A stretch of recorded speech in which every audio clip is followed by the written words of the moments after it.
ఎస్పీతో కొంచెం మాట్లాడారు వాళ్ళు కాదు మనం కూడా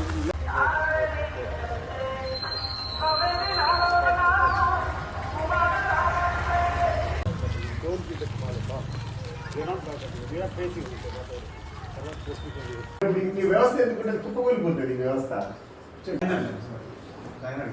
చాలా బాధాకరమైన పెట్టుకొని ఈ చేతులతో కూర్చొని అన్యాయాలు అక్రమాలు పక్క కూర్చొని పక్క రానియకుండా వాళ్ళు అరెస్ట్ చేసి మీరు రావద్దని చెప్పి వాళ్ళని చూసుకొని మీరు చేసుకోకూడదు మీరు అంటే